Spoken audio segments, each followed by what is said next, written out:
All right, everybody, we are going to take a look at a really wonderful Schubert song today that I hope you've had a chance to listen to. If you haven't listened yet, go back in the module and listen again. This song provides a really great look at not only just general interesting writing and good uses of the Neapolitan, but has a good example of a usage of the Neapolitan where it doesn't act as traditionally as we would expect it to. So let's get in there. Let's analyze this. Again, I really hope that you have listened to this because we're basically going to talk through it. I'm not going to play the entire thing. So we're going to be looking here at Der Muller und der Bach, and that's what we're going to do. So if you sort of take a look at the beginning here, you should very quickly be able to figure out that we're in G minor. And so that's always nice. So let's take a look at, again, anytime we're analyzing something, the piano part of a voice and piano piece is going to give us a lot more tonal information. There's a lot that we can get from the melody in this first phrase. It's really lovely melody. I love the way it sort of snakes up to that F sharp, doesn't resolve, sort of comes downwards and resolves to B flat. It's a really, really nice melodic line filled with yearning, and especially if we hear the chord that he puts there, you know, that's just really lovely. But let's look at the piano part here, because there is something interesting about the harmony that we really want to point out. Think about how long does it feel like we go before the chord actually changes. So we've done the same thing, but even here in measure 4,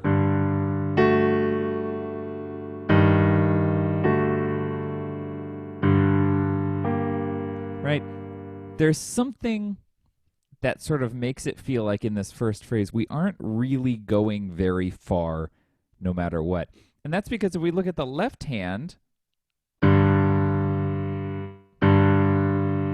right, we've got this very steady thing, and even here in the fourth measure where we get an E flat, we still have this G on the bottom, and that's a technique that's very, very common and very effective, and I think Schubert uses it here really well. It's called a pedal tone. So we have a pedal on G. We've talked about pedaling before. We talked about it with like a pedal 6/4 chord, where we could be on one chord, right? So this is a 1 chord to a 4/6/4, back to a 1, where the same note stays in the bass, and we said that's a pedal tone, a pedal 6/4 chord.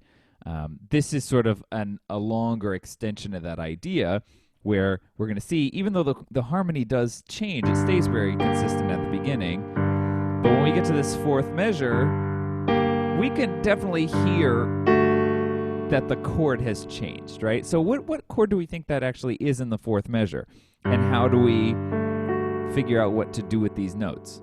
Well, in a pedal tone, or in situations with a pedal tone, we often can ignore that note, the pedal note in the bass. So in this case, the G that's hanging out on the bottom of this entire first phrase, in a lot of these instances, like at the beginning here, it's the root of the chord, right? It's G minor, it's a 1 chord, a 1 chord at the start. But we almost can use that note as like a non-harmonic tone of other chords, or with other chords, and we know that when we have a non-harmonic tone, we don't include it in the spelling of the notes. So if we go to this measure here and take away the G, right, instead of having G here, if I just play the other notes, well, that sounds a lot more straightforward, and we can quickly see that it's D, F sharp, A. Oh, so it's a 5 chord, right? So in these pedal tone moments, we want to mark that there's a pedal tone, but then just analyze the harmony as if that pedaling note wasn't there. It's a little funky because in some instances, or on some chords, it will be there, and so there is a little bit of a murky delineation between how to know when to not count the G and when to count the G, I would say an easy way to think about that is if it looks like it's part of the chord, include it. If the G makes it difficult, or if the bass note makes it difficult to tell what the chord is, we don't want to count it. You can see I just sort of quickly noted here that in measure 5, with this beautiful melody, it sort of moves down and as a C, so we could kind of call that a 5/7, but then we just get back to 1. So that first phrase, we've got a pedal on G. The emotional element of having a pedal tone is that you can change the chords, or you can have, things moving with this lush melody, but it's not going to feel like we really go anywhere. So even though the harmony changes, we get a 1-5-1, it doesn't feel like we're really traveling very far. So let's go to the second phrase here. Second phrase, melody, similar, but sort of ends a little more dramatically there. We've got at the beginning here our same chord progression, right, or our same chord figure, but then we get something very interesting here in the second measure of this line, right? And there should be a note there that really stands out to us. The A flat should jump out. We're in G minor.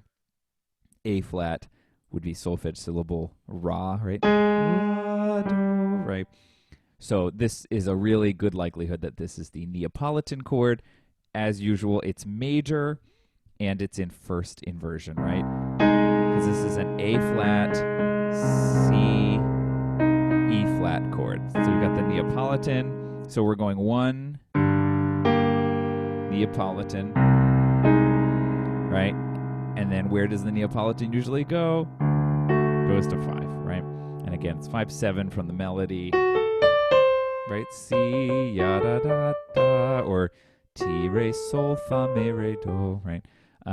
So 5/7. And the thing that is really worth pointing out is that even though this isn't in our typical 4-part style, we still have Ra moving to T, right? So this is still sort of filling all of the expectations of how we would see the Neapolitan used. I really love that with the pedal tone in that whole first line, right? We're not going anywhere. We finally have, right? And then here I'm at the start of this line. The first chord we have with something other than G in the bass, with something other than the tonic in the bass, is the Neapolitan, which is really great. Then we get back. Now we're at the end of the line here. We start to see some action here, right? The melody's sort of moving along, and we have chord progression that's starting to get us there. Got a B natural and an F natural in this chord. Where does it seem like that's going? Right, sort of here like a 5-1 with a leading tone motion. So this is going to be a secondary dominant, right? B natural is the leading tone of C, and in G minor we would call C 4, right? So this is a 5/7 of 4 chord leading to 4. And then if we listen here, we're going to find that this 4 chord actually sort of takes us into what sounds like B flat. If we listen to that melody,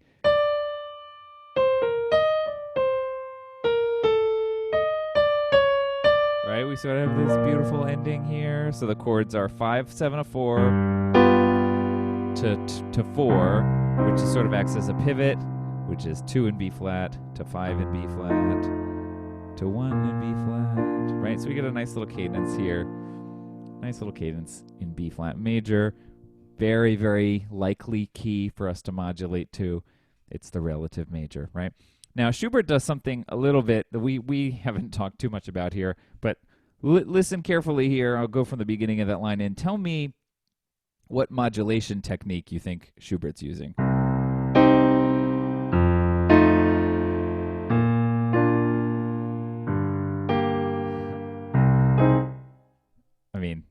He just goes back, right? If we wanted to, we could sort of say, well, he's using the fact that there's a D in both the B flat chord and the G minor chord, and he sort of keeps that in the melody.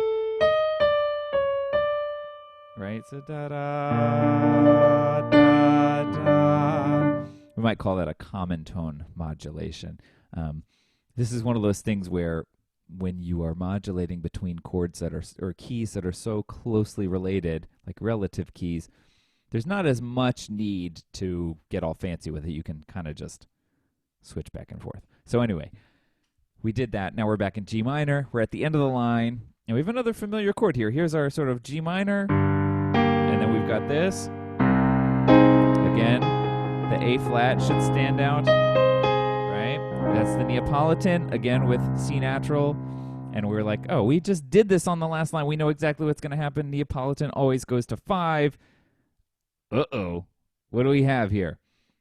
So we had the Neapolitan, an A flat chord, which should go right to 5, but instead,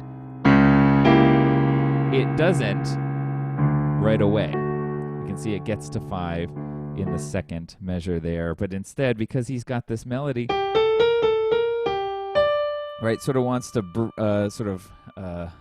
what's the word I'm looking for? Extend the line a little bit, right? So from the Neapolitan, and then we get to here, right? So we have a little bit going on here. So this is our first instance of the Neapolitan not going directly to 5. So let's see how Schubert makes that work. So first and foremost, what's happening here? We can see that we've got a C sharp leading to D. D is 5. So this might sort of, it feels like, okay, C sharp is the leading tone of D. So we're moving through a secondary function type chord, right? So we know that we're going to have something of 5. And let's sort of look at the piano part here. So we got C sharp. What else do we have? What's the spelling of this chord? It's C sharp, E, G, B flat. If I sort of, right, play it. Hopefully we can hear that that's diminished, and it's fully diminished. So this is actually a 7, fully diminished 7 of 5, which goes to 5 here, right? So we go from the Neapolitan, 7 fully diminished, 7 of 5, to 5, right? Really lovely progression.